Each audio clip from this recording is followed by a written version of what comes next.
ವಿಧಾನಸಭೆ ಅಧಿವೇಶನದಲ್ಲಿ ಮುಖ್ಯಮಂತ್ರಿ ಸಿದ್ದರಾಮಯ್ಯನವರು ಜಿ ಬಿಲ್ ಬಗ್ಗೆ ಮತ್ತು ರಾಜ್ಯಪಾಲರ ನಡೆ ಕುರಿತಾಗಿ ಮಾತನಾಡ್ತಾ ಇದ್ದಾರೆ. ರಾಜ್ಯಪಾಲರ ಭಾಷಣ ಮೇಲಿನ ಚರ್ಚೆಗೆ ಸಿಎಂರಿಂದ ಉತ್ತರ ವ್ಯಕ್ತವಾಗ್ತಾ ಇದೆ. ರಾಜ್ಯಪಾಲರು ಆತುರಾತುರವಾಗಿ ಭಾಷಣ ಓದದೆ ನಿರ್ಗಮಿಸಿದ್ರು. ಪೂರ್ಣ ಭಾಷಣ ರಾಜ್ಯಪಾಲರು ಓದಲೇ ಇಲ್ಲ, ಕೇವಲ ಅವರಿಗೆ ಅನಿಸಿದ್ದನ್ನಷ್ಟ ಓದಿದ್ರು. ರಾಜ್ಯಪಾಲರು ಒಳ್ಳೆಯವರು, ಅವರ ಬಗ್ಗೆ ನಮಗೆ ವಿರೋಧ ಇಲ್ಲ. ಆದರೆ ಜಿ ಕಾಯ್ದೆಯಲ್ಲಿ ಸೀತಾರಾಮನೂ ಇಲ್ಲ, ಕೌಸಲ್ಯರಾಮನೂ ಇಲ್ಲ. ಆ ಕಾಯ್ದೆ ಇರೋದು ವಿಕಸಿತ ಭಾರತದ ಒಂದು ವಿಚಾರಕ್ಕೆ ಸಂಬಂಧಪಟ್ಟ ಹಾಗೆ ಅಂತ ರಾಜ್ಯಪಾಲರ ಭಾಷಣದ ವಿಚಾರವಾಗಿ ಮುಖ್ಯಮಂತ್ರಿಗಳು ಮಾತನಾಡ್ತಿದ್ದಾರೆ. ಈ ಭಾಷಣದಲ್ಲಿದ್ದಾವೆ ಅಂತ ಹೇಳಿಲ್ಲ.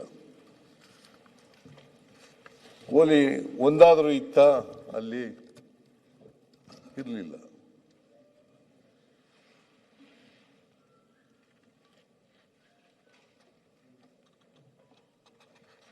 ನಾವು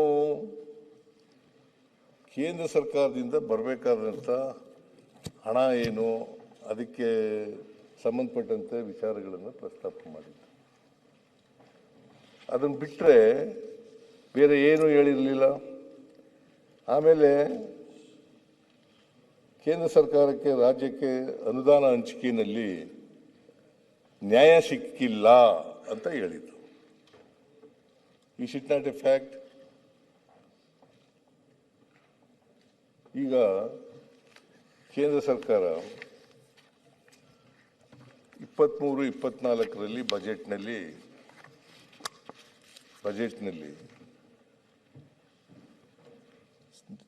ಶ್ರೀಮತಿ ನಿರ್ಮಲಾ ಸೀತಾರಾಮನ್ ಅವರು, ಹಣಕಾಸಿನ ಮಂತ್ರಿಗಳು, ಅವರು ಬಜೆಟ್ನಲ್ಲಿ ಅನೌನ್ಸ್ ಮಾಡಿದ್ರು upper ಭದ್ರಾಕ್ಕೆ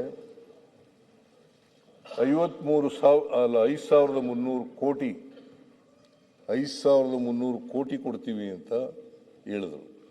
is it not A fact?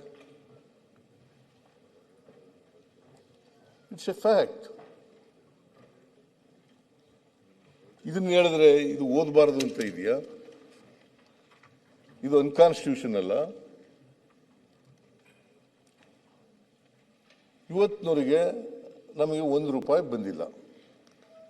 ಬಜೆಟ್ನಲ್ಲಿ ಹೇಳಿದ್ದು, ಘೋಷಣೆ ಮಾಡಿರ್ತಕ್ಕಂಥದ್ದು ಅದಲ್ಲದೆ ಇಲ್ಲಿ 23-24ರಲ್ಲಿ ಸ್ಟೇಟ್ ಗೌರ್ಮೆಂಟು ಮಂಡಿಸಿದ ಬಜೆಟ್, ಅವತ್ತು ಮುಖ್ಯಮಂತ್ರಿ ಆಗಿದ್ದಂಥ ಬಸವರಾಜ ಬೊಮ್ಮಾಯಿ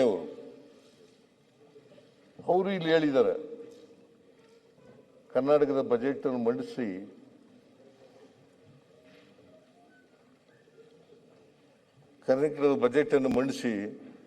ಬಜೆಟ್ನಲ್ಲಿ ಹೇಳಿದ್ದಾರೆ 5,300 ಕೋಟಿ ರೂಪಾಯಿ